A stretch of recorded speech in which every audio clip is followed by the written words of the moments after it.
Pablo Escobar, hlava najväčšieho kartelu v Kolumbii a celej Amerike a za svojej doby aj najhľadanejší kriminálnik na svete.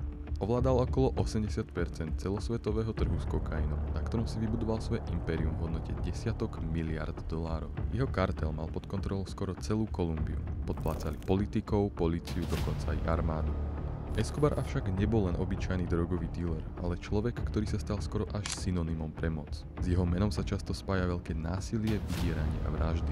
Ako sa však z chlapca z chudobnej štvrte Medellínu stal ten najhľadanejší a najobávanejší kriminálnik na svete? A ako sa dokázal tak dlho vyhýbať polícii a spravodlivosti? Na toto všetko sa pozrieme v tomto videu.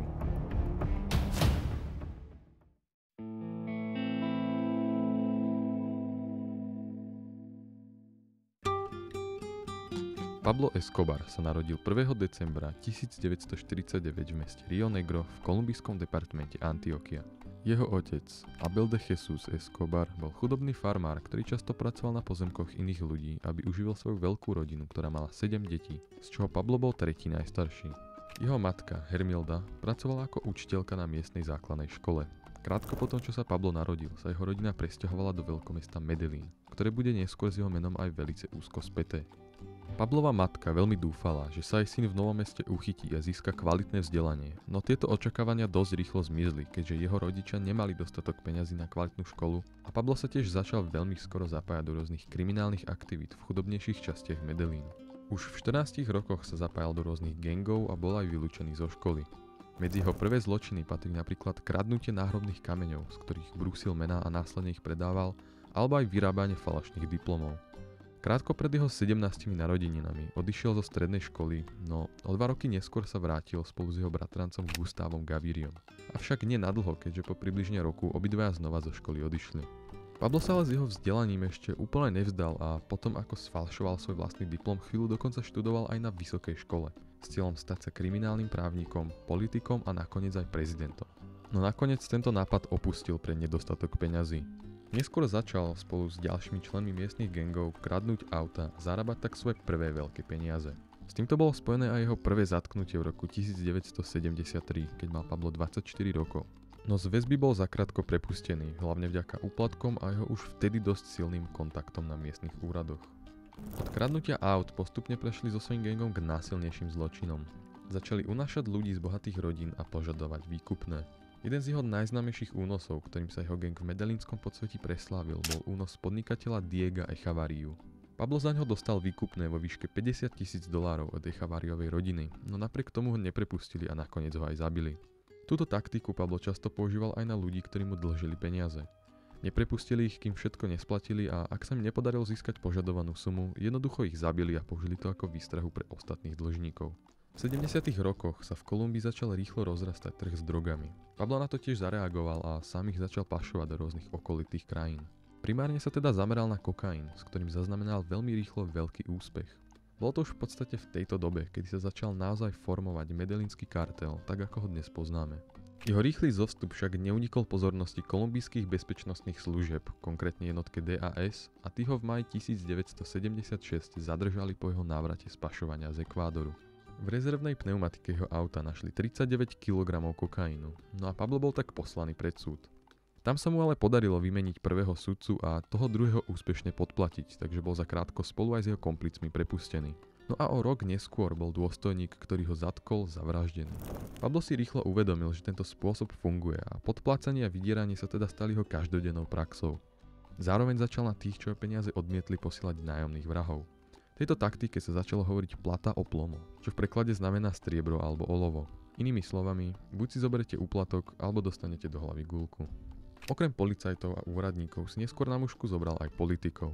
Medellínskemu kartelu, rovnako ako aj jeho konkurenčnému kartelu z mesta Cali, ku ktorému sa neskôr dostaneme, sa podarilo podplatiť množstvo kolumbijských politikov a mali tak v moci mnoho vysoko postavených ľudí vo vláde.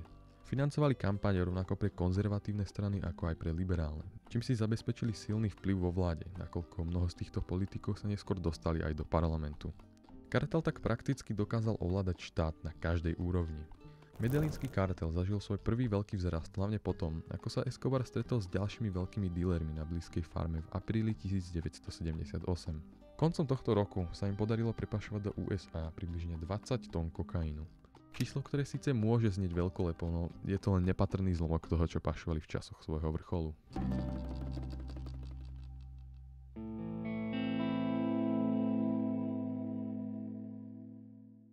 Ak sa ti toto video zatiaľ páči a chcel by si v budúcnosti vidieť aj ďalšie, tak by som bol veľmi rád, ak by si dal odber a prípadne aj zvonček, aby ti žiadne nové video neuniklo.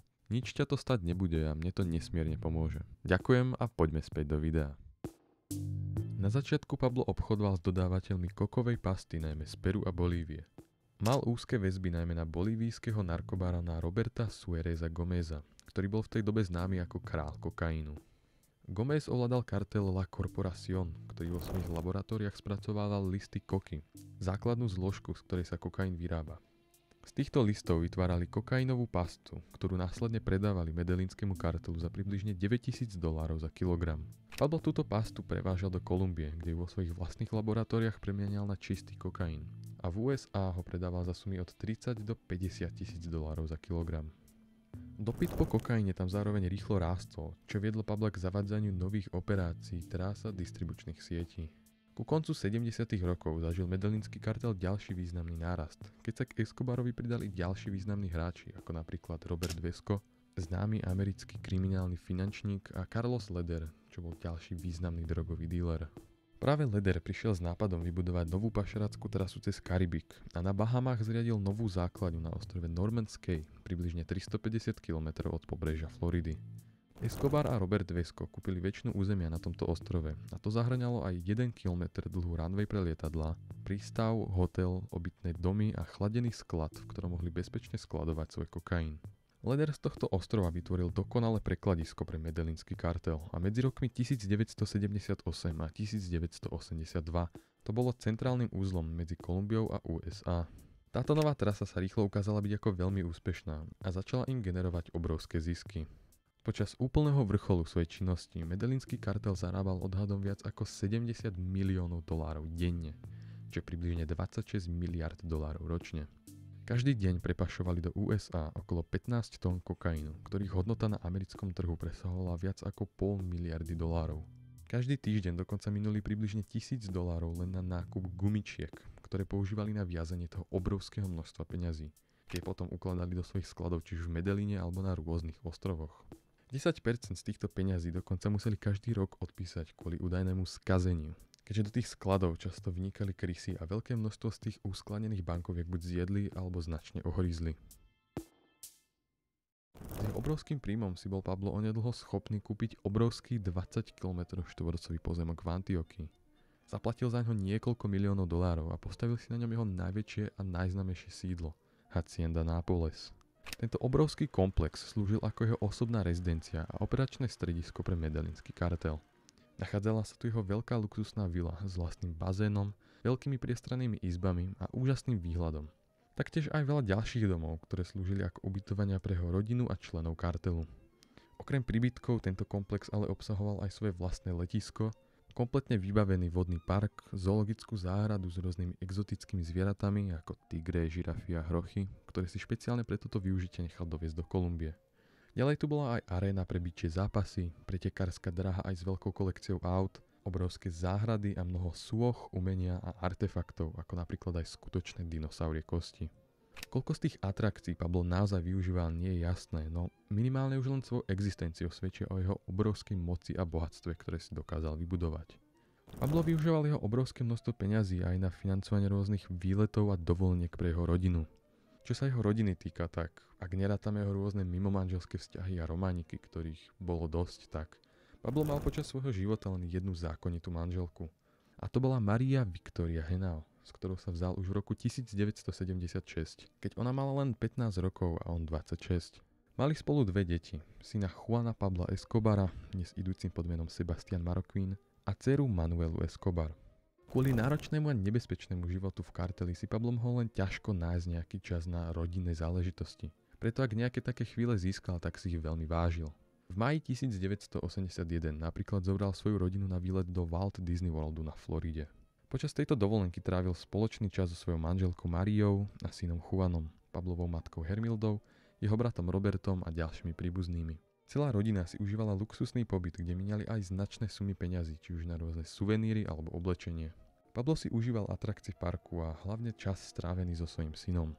Bolo to aj počas tohto výletu, keď vznikla tá legendárna fotografia Pabla s jeho synom, ako stoja pred Bielým domom vo Washingtone, zatiaľ čo bol Pablo najhľadanejším človekom na zozname FBI a pátrala po ňom americká vláda. Okrem dovoleniek, Pablo vlastnil aj mnoho luxusných nehnuteľností, či už v Karibiku alebo na rôznych malých ostrovoch pri pobreží Kartageny. Tam trávil čas so svojimi spoločníkmi a rodinou a využíval ich na rekreáciu a oddych pred jeho náročným životom v karteli. Na vrcholu jeho moci sa ale Pablo venoval aj rôznym dobročinným a charitatívnym aktivitám. Míňal milióny na rozvoj niektorých z najchudobnejších štvrtí v Medellíne. Postavil rôzne bytové zariadenia pre chudobných a ľudí bez domova. Staval parky, futbalové štadióny, nemocnice, školy aj kostoly. Taktiež ako celoživotný športový fanúšik sponzoroval a podporoval rôzne malé futbalové kluby v meste. Tiež bol aj veľmi štedrý k svojim zamestnancom a personálu v jeho laboratóriách na kokain a platil im všetkým veľmi dobre. V jeden moment dokonca ponúkol, že splatí aj celý dlh Kolumbie. Hlavne po jeho vstupe do politiky, ktorý si prejdeme v následujúcej kapitole, sa Pablo začínal postupne stávať verejne známou osobnosťou a vďaka svojej charitatívnej činnosti bol doma známy aj ako Robin Hood Kolumbie. Mal veľmi dobré vzťahy s obyvateľmi Medellínu a tí mu veľakrát aj pomáhali. Slúžili mu ako ochránka, skrývali ho pred úradmi a boli pre ňo ochotní urobiť hocičo. Pablo samozrejme nemohol priznať svoje kriminálne aktivity a preto oficiálne všetky jeho peniaze pochádzali z jeho firmy na prevádzku taxíkov. A tak len so pár autami vlastnil oficiálne najúspešnejšiu taxíkovú firmu, zarábajúcu niekoľko miliónov dolárov denne. V jednom rozhovore dokonca tvrdil, že jeho majetok zase pochádza z firmy na prenájom bicyklov, ktorú založil keď mal 16 rokov a nemá s kartelom nič spoločné. Opäť, koľko ľudí mu to ale naozaj uverilo, nie je úplne jasné.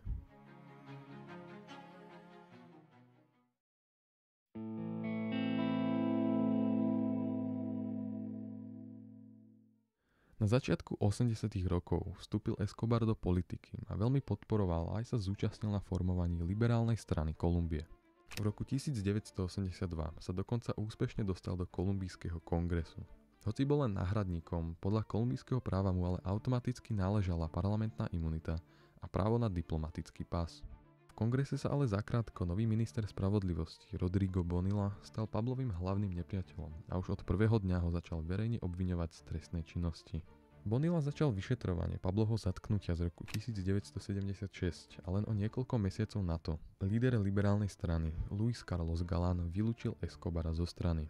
Pablo sa síce snažil bojovať proti tomuto rozhodnutiu, no nakoniec v januári 1984 oznámil, že z politiky odchádza. No nezobral to moc ľahko a len o 3 mesiace neskôr bol Bonilla zavraždený. V polovici 80. rokov si zase zobral na mušku kolumbijskú justíciu. Sudcov si buď kupoval, alebo ich nechával odstraňovať. Na jeseň roku 1985 dal oficiálne návrh vláde, ktorá sa už dlho snažila dostať, že sa sám vzdá, avšak len pod podmienkou, že ho nevydajú do rúk Spojených štátov. Táto žiadosť bola spočiatku zamietnutá a tak Escobar tajne založil a aj podporoval organizáciu Los Extraditables, ktorej cieľom bolo bojovať proti politike vydávania kriminálnych osôb do Spojených štátov. Riadili sa motom radšej hrob v Kolumbii než cela v USA. Táto skupina sa spojila s partizánskym hnutím M19 a 6. novembra 1985 zaútočili na budovu súdnictva. Výsledkom bol masaker, pri ktorom zahynula polovica sudcov Najvyššieho súdu a dôkazy o Escobarových zločinoch boli zničené. Escobar stále choval nenávisť voči Luisovi Galánovi za to, že ho vylúčil z politiky a preto na jeho príkaz bol 18. augusta 1989 Galán zavraždený. Následne Escobar nastražil aj bombu na palubu letu Avianca 203 v snahe zavraždiť Galánovho nástupcu Cezara Gaviriu, ktorý sa mal na lete nachádzať. Ten však do lietadla na poslednú chvíľu nenastúpil a atentát tak prežil. Pri výbuchu však zahynulo všetkých 107 ľudí na palube, vrátane 2 Američanov, čo vyprovokovalo silnú reakciu americkej vlády, rovnako ako aj kolumbijských úradov. Zatiaľ čo sa toto dialo, tak v pozadí značne stúpalo aj napätie medzi samotným medellínskym kartelom a jeho rivalom Kaliským kartelom. Rivalita medzi týmito kartelmi začala koncom 80. rokov, keď Pablo začal robiť kroky, ktoré mali priamo ohrozovať záujmy Kaliského kartelu. Ono totižto na začiatku oba kartely pôsobili relatívne pokojne, občas dokonca spolupracovali, no pod povrchom rastlo napätie už od začiatku, keď si začínali postupne konkurovať o dominanciu na medzinárodnom trhu s kokainom. Medellínsky kartel bol známy svojou neľútosťou a častým používaním násilia. Boli veľmi agresívni a snažili sa kontrolovať všetky aspekty obchodovania s kokainom. Na druhej strane kalísky kartel, vedený Rodriguezovými bratmi Gilbertom a Miguelom, bol známy tým, že bol diskrétnejší a menej násilný vo svojich operáciách. Uprednostňoval úplatky, korupciu a prefíkanosť pred hrubou silou. Tento rozdiel v operačnom štýle spôsoboval prehlbujúcu sa rivalitu a v roku 1985 po sérii menších stretov sa oba kartely oficiálne dostali do otvoreného konfliktu. Jedným z najvýznamnejších zlomových bodov bolo, keď Escobar nariadil vraždu operatívcov kalískeho kartelu a jeho kľúčových spojencov.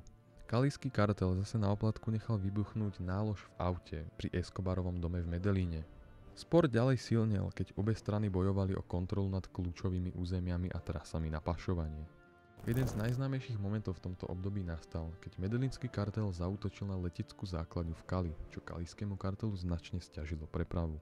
V reakcii na to začal kalísky kartel protiútočiť strategickejšími útokmi, pričom sa výrazne spoliehal na svoj politický vplyv a korupciu. Escobarovo nadmerné násilie a verejné ukazovanie jeho moci ho robili veľmi viditeľným cieľom pre kolumbijskú vládu. Kalísky kartel si na druhej strane zachovával nízky profil, vyhýbal sa výrazne pozornosti médií a namiesto toho využíval svoje spojenia v kolumbijských elitách a vláde na zabezpečenie svojej pozície. Zároveň využíval rastúcu nestabilitu Escobarovho impéria a postupne začal spolupracovať aj s kolumbijskými úradmi a USA na jeho rozvrátení. V medzičase Pablo ďalej eskaloval napätie medzi svojím kartelom a vládou a pokúšal sa ovládnuť krajinu hlavne cez strach a zastrašovanie. Začal sa vo veľkom zameriavať na vraždy významných politických osobností, novinárov, sudcov a organizoval systematické útoky na policajtov, čím sa snažil vytvoriť čo najväčší chaos. Týmto spôsobom sa stále viac dostával do povedomia verejnosti a vyvolával väčšiu frustráciu jak medzi politikmi, tak aj občanmi, čo prispievalo k narastajúcej polarizácii v krajine. Tento bezohľadný prístup posilnil jeho vplyv na nejakú dobu, ale zároveň aj veľmi zvýšil odpor voči jeho osobe a medellínskému kartelu.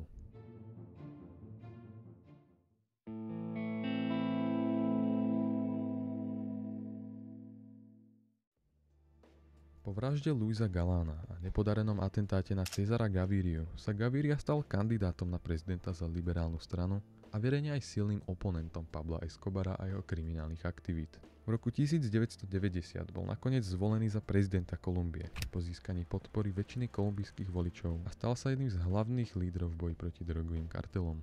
Vláda okamžite začala vyjednávať s Escobarom a nakoniec ho presvedčila, aby sa vzdal a prestal so všetkými kriminálnymi aktivitami. Výmenou za znížený trest a zvýhodnené zaobchádzanie počas jeho väznenia. Pablo Escobar sa teda v roku 1991 oficiálne vzdal a vyhlásil tým tak koniec všetkým kriminálnym a násilným činom, ktoré doteraz spáchal s cieľom tlačiť na úrady. Ešte predtým, ako sa vzdal, bola ale v tom istom roku v novo prijatej kolumbijskej ústave zakázaná extradícia kolumbijských občanov do Spojených štátov. Čo znamenalo, že Escobar by nemohol byť vydaný do rúk USA, čomu sa snažil aj tak veľmi vyhnúť. Toto rozhodnutie bolo avšak veľmi kontroverzné, keďže sa domnievalo, že sám Escobar a ďalší drogoví baróni mali priamy vplyv na členov zostavovacej komisie a tento zákon ich prinútili prijať. Pablo Escobar ale teda uzavrel s kolumbijskou vládou dohodu. Jej súčasťou bolo, že jeho trest bude znížený na maximálnu dobu 5 rokov a že ho za žiadnych okolností nebudú extradovať do Spojených štátov. Pablo ďalej trval na tom, že bude mať úplnú kontrolu nad svojou väznicou a povolenie na to ju navrhnúť a postaviť podľa svojich vlastných špecifikácií, čím si zaistil, že bude mať maximálne pohodlie a ochranu pred svojimi nepriateľmi. Rokovania o tejto dohode boli plné napätia, no vláda, ktorá sa snažila Pabla za každých možností prinútiť skoncovať s násilím a zároveň sa vyhnúť rozsiahlej vojne s kartelom, nakoniec prijala jeho jedinečné podmienky. A tak sa onedlho začala výstavba Pablovej vlastnej a luxusnej väznice s názvom La Catedral. Bola postavená na vrchole hory nad Medellínom, čo poskytovalo nielen taktickú výhodu, ale aj krásny výhľad na mesto, ktoré mal tak rád a považoval za svoj domov. Väznica bola vybavená všetkým, čo si Pablo mohol želať. Nachádzalo sa tu futbalové ihrisko, vlastný bar, posilovňa a veľká spoločenská miestnosť s biliardovými stolmi, ruletou a aj zaparkovanými motorkami, s ktorými po areále jazdili. La Catedral bola skôr také luxusné rekreačné zariadenie než skutočná väznica, čím si aj vyslúžila prezývky ako napríklad Hotel Escobar alebo Klub Medellín. Pablo si nechal nainštalovať aj ďalekohľad, ktorý mu umožňoval zhliadať dole na mesto a zároveň sledovať rezidenciu, kde bývala jeho rodina, zatiaľ čo s nimi volal na telefóne. Okrem luxusných zariadení mal aj veľkú kontrolu nad bezpečnosťou La Catedral. Dostal povolenie vybrať si vlastných strážcov, čím si mohol zaistiť, že ho strážili iba jeho najlojálnejší ľudia. Celá väznica bola v podstate navrhnutá skôr na to, aby držala jeho nepriateľov vonku, než aby držala jeho vnútri. Situácia sa avšak začala zhoršovať, keď sa začali objavovať správy o pokračujúcich trestných činoch, ktoré Pablo mal vykonávať počas jeho pobytu vo väzení. Objavili sa špekulácie, že z jeho väzenia ďalej riadi vraždy a drogové obchody, no vláda to na začiatku moc neriešila. No keď sa na povrch dostali správy, že Pablo dal umúčiť a zavraždiť 4 svojich podriadených priamo vo väznici La Catedral, kolumbijská vláda sa rozhodla zasiahnuť a zhodli sa, že musia Pabla presunúť do normálnej väznice. Pablo, vedomý si rizik, ktoré by mu hrozili v bežnej väznici, odmietol spolupracovať a v júli 1992, potom čo si odsedel približne rok a 1 mesiac, sa rozhodol na útek. Keďže La Catedral bola obklúčená kolumbijskou armádou, Pablo použil na svoj útek tajný únikový východ, ktorý si dal vybudovať už počas výstavby väznice. Išlo o časť steny, ktorá bola zamurovaná veľmi slabým betónom, aby sa dala ľahko vykopnúť a umožniť tak bezpečný východ až von. Vláda vyslala po Escobarovi špeciálnu 600-člennú pátraciu jednotku Search Block, ktorá bola vyškolená americkou Delta Force a vedená skúseným plukovníkom Hugom Martinezom. Pablo sa po jeho úteku úspešne vyhýbal polícii a skrýval sa po rôznych miestach, či už v Medellíne alebo jeho okolí. Avšak nemal to vôbec ľahké. Nielenže po ňom pátrala polícia, vláda a špeciálna jednotka Search Block, ale spoločili sa proti nemu aj všetci jeho nepriatelia, ktorých si za tie roky vytvoril veľa a vytvorili vlastnú polovojenskú skupinu nazývanú Los Pepes. Skrátka pre Perseguidos por Pablo Escobar, čiže v preklade prenasledovaný Pablom Escobarom. Táto skupina sa skladala primárne z bývalých obetí Escobarovho teroru, bývalých členov jeho kartelu alebo aj členov konkurenčného kalískeho kartelu, ktorý túto skupinu aj vo veľkej miere financoval. Los Pepes mali aj väzby na kolumbijskú národnú políciu, s ktorou spolupracovali a vymieniali si navzájom informácie. Vzhľadom ale na ich hlavný cieľ, čo bolo zavraždiť Escobara, jednali oveľa viac radikálnejšie ako polícia alebo úrady. Predovšetkým sa sústredili na zabíjanie a mučenie každého, kto mal s Escobarom niečo spoločné, ako napríklad jeho strážnikov, účtovníkov, priateľov alebo aj rodinu.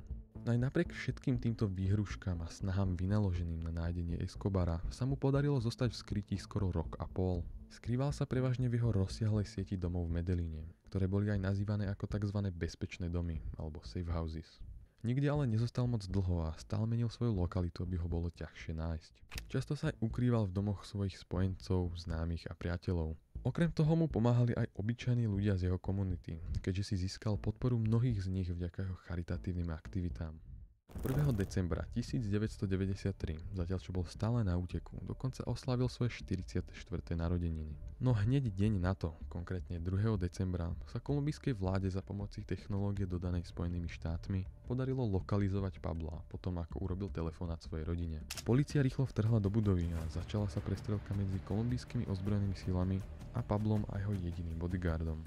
Nakoniec bol Pablo zahnaný na strechu a pri tom, ako sa snažil uniknúť, bol niekoľkokrát trafený a nakoniec zastrelený.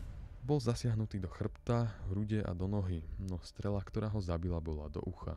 Tá bola oficiálne vystrelená členom kolumbijskej polície, no podľa inej verzie ho mal zase údajne zastreliť snajper z Delta Force. Existuje ale aj veľmi rozsiahla teória, že Pablo mal na poslednú chvíľu spáchať samovraždu.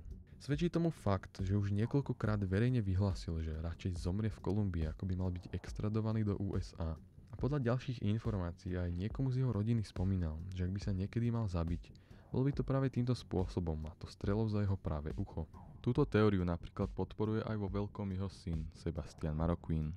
Či už ho teda dostala polícia, snajper alebo on sám, to nechám na vás a môžete si vytvoriť svoj vlastný názor.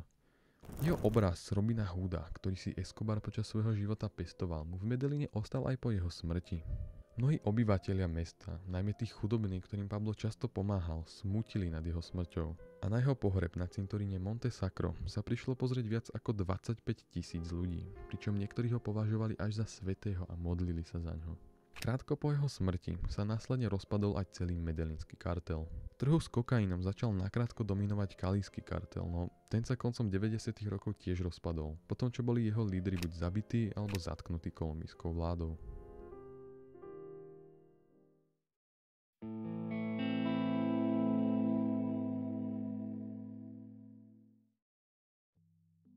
Pablo Escobar svojimi kriminálnymi aktivitami zničil nespočetne veľa ľudských životov a priamo spôsobil smrť viac ako 5000 ľuďom. Vrátane približne 1000 policajtov, 200 sudcov, 3 prezidentných kandidátov a niekoľko novinárov. Taktiež nesmieme zabudnúť na tie škody a ďalšie zničené životy, ktoré spôsobilo to ohromné množstvo drog, ktoré boli kvôli nemu prepašované do Spojených štátov a ďalších krajín. No napriek tomu nesmieme ale opomenúť tiež tým veľkým množstvom ľudí, ktorým pomohol. Staval domy a zariadenia pre chudobných občanov Medellínu, ktorí sa nemali kde inde uchýliť. Financoval mnohé nemocnice, staval školy a športové ihriská. Viedol deti k športu a sponzoroval ich týmy a kluby. Rozdával svoje peniaze tým najbiednejším a tak sa v očiach mnohých obyvateľov Medellínu stal naozaj hrdinom, ktorý prinášal pomoc tam, kde štát zlyhával. Pohľady na Pabla Escobara boli teda veľmi polarizované a pozostali tak do určitej miery aj dodnes. Escobar sa stal aj veľmi silnou osobnosťou v popkultúre a boli ním inšpirované mnohé knihy, filmy a seriály, ako napríklad Netflixový seriál Narcos alebo El Patrón de Mal. Jeho luxusná hacienda Nápoles bola zabavená políciou a neskôr prerobená na zábavný park, kde môžu dnes prichádzať návštevníci z celého sveta a uvidieť na vlastné oči aspoň kúsok z toho luxusu, v ktorom Pablo žil. Nachádzala sa tu aj zoo so všetkými pôvodnými zvieratami, ktoré si tam Pablo dal doviesť. Vrátane aj hrochov, ktoré mal privezené až z Afriky. Čo sa tých hrochov napríklad týka, tak boli pôvodne len 4, no potom ako Pablo zomrel a väčšina ostatných zvierat bola odvezená inde. Hrochy tu zostali a keďže v Kolumbii nemali žiadnych naturálnych predátorov, tak sa začali vo veľkom množiť. Dnes ich žije v Kolumbii približne 160 a ide tak o najväčšiu populáciu invazívnych hrochov mimo Afriky. Aj keď to môže pôsobiť vtipne, tak hrochy tam často terorizujú a ubližujú či už rôznym lokálnym zvieratám alebo aj ľuďom. Taktiež ale aspoň ide ďalší príklad toho, akú veľkú moc a naozaj veľký dopad mal Escobar na Kolumbiu.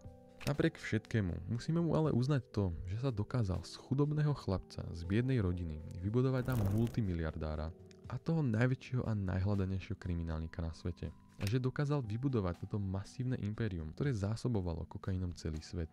Niečo, čo sa v takejto mierke ešte nikomu nepodarilo. Samozrejme ale nesmieme za žiadnych okolností zabudnúť na fakt, že za akú cenu sa mu to podarilo.